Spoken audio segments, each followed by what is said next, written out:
the Banbury Heritage Project. We see an old photograph of bustling Banbury Market Square in the 1920s. This project was co-produced by a group of older people in Banbury working with Age UK Oxfordshire and Historic England. The group explored ways to overcome barriers to accessing heritage and learn about local history, whilst creating a little bit of their own. We see Diane in her mobility scooter, with Helen walking along the canal. Helen and Diane enter Banbury Museum. My name is Diane and I am in the Banbury Museum. I've learnt such a lot from being in the project. It's been an absolute joy. Helen Fountain, Project Coordinator, Age UK Oxfordshire, is with the group outside Upton House. The idea is to explore ways that we can make heritage more accessible to people with various barriers to access. So in this case, the group we've worked with is a group of older people living with sight loss.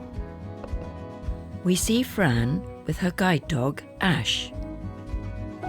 We've had some lovely trips. We're at Upton House today, we've been to Broughton Castle, and we went to Historic England headquarters in Swindon in the summer. A photo of the group travelling round in the minibus and enjoying tea and cake at Broughton Castle. Project participant Helen Middleton, Marjorie Lester's daughter. I joined the Banbury History Group because I'm a Banburian. I was born in Banbury and I'm always interested in the history because it's a very old place. An aerial photo of Banbury in the 1920s with Banbury Cross and St Mary's Church in the centre.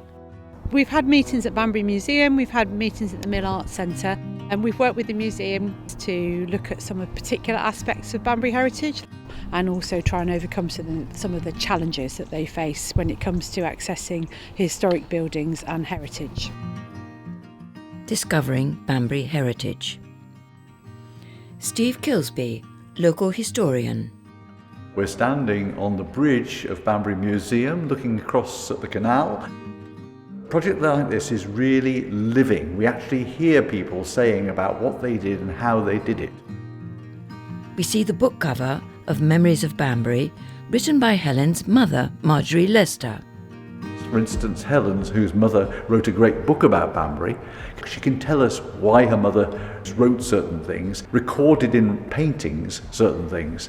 So I think there's a huge value in that, and there should be much more of it. Chris Beamond, project participant and volunteer.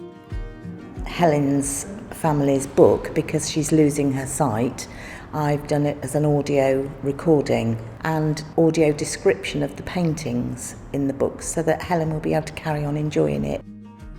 This painting depicts a woman with auburn curls, dressed in red, riding side saddle on a large white horse at the heart of a colourful parade passing a tall cross.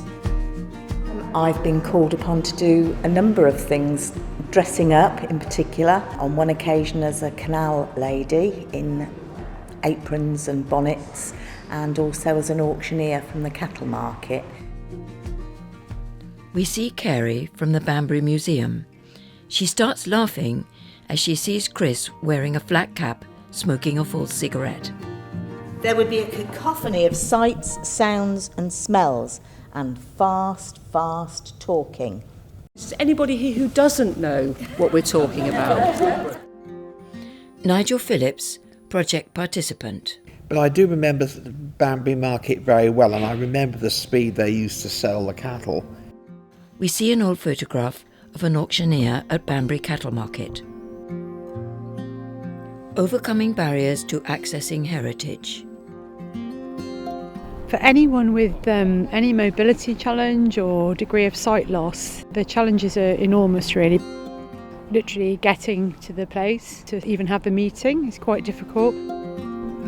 Things like, lifts might not be working. We've got to get across the canal, which is tricky.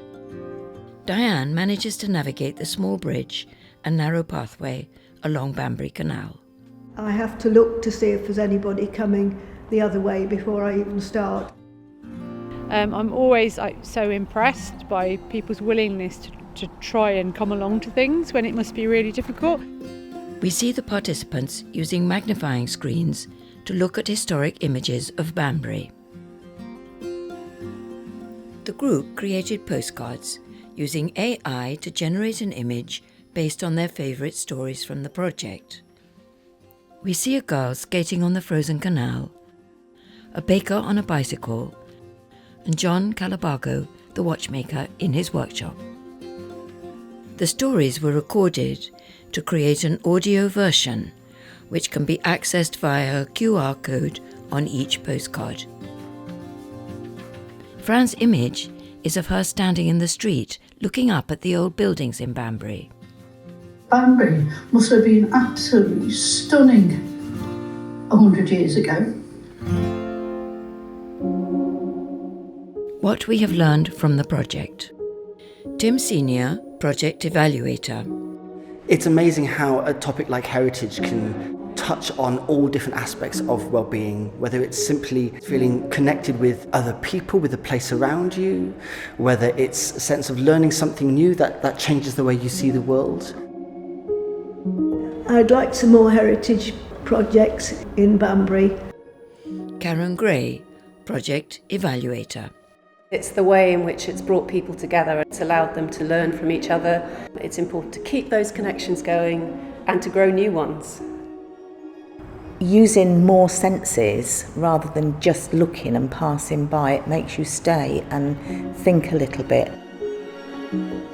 We see Peggy touching the carvings at Upton House on the Touch Tour. Time to say farewell. The group are waving goodbye from the minibus as we see them disappear down the long driveway back to Banbury.